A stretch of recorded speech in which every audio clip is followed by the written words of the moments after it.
Tergantung dia sudah sampai tahap mana. Kalau dia sudah menyebar, mungkin bisa. Tapi kalau cuma sporanya aja yang kehirup, jadi gini, nggak usah terlalu parno gitu. Karena dibutuhkan jumlah spora, dibutuhkan jumlah bakteri, baik dalam bentuk spora maupun dalam bentuk vegetatif yang cukup banyak untuk Oke, bisa menyebabkan seseorang itu sakit. ya, Jadi ya. kalau kehirup cuma sedikit, nggak perlu terlalu khawatir gitu. Mhm. Kecuali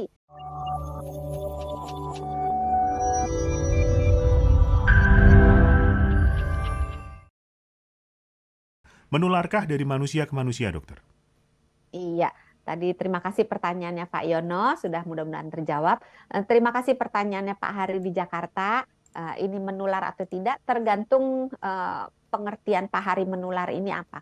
Kalau menular dari orang ke orang, biasanya, walaupun jarang ya, biasanya itu hanya melalui yang kulit. Jadi kalau kita bersentuhan kulit dengan penderita Mhm, yang juga kulit juga, jadi kulitnya dia mungkin ada uh, nanahnya mhm, gitu ya, mhm, ada cairan.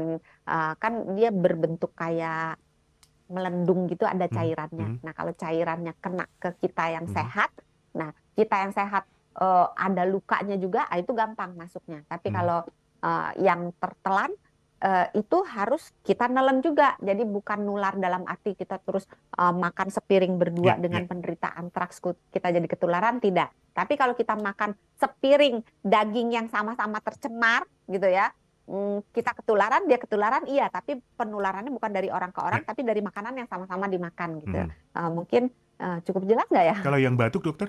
Kalau yang pernafasan? Batuk juga tidak. Kalau Oke. ketika dia tunggu, kalau batuk enggak. Karena kalau dia batuk, batuknya itu tidak ada sporanya, tidak ada bentuk vegetatifnya, enggak. Tapi kalau dia ada, bisa menular. Nah, si Kalau yang inhalasi. mhm. Katakanlah tinggal di suatu lingkungan begitu, kemudian ada apa namanya, sporanya yang terhirup oleh si A, kemudian si A ke lingkungan B yang nggak ada Mm-mm. sporanya, dia batuk, apakah si A ini bisa menularkan? Tergantung dia sudah sampai tahap mana. Kalau dia sudah menyebar, mungkin bisa. Tapi kalau cuma sporanya aja yang kehirup, jadi gini, nggak usah terlalu parno gitu.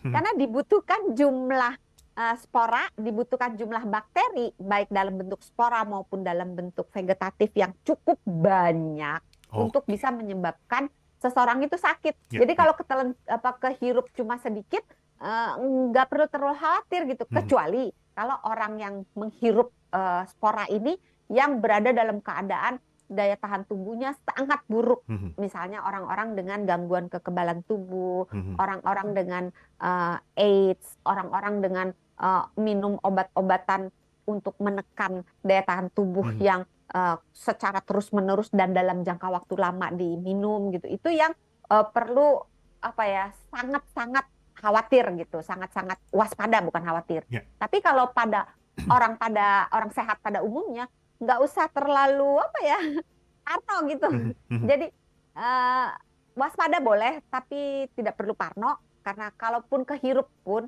karena penyakit ini tuh endemis, banyak spora-spora ini tuh mhm, banyak mhm. ada di eh, wilayah Indonesia Ya, gitu ya, ya. ya. Karena di Indonesia itu 2016 kalau saya nggak salah hanya sekitar 7 provinsi yang bebas dari antraks.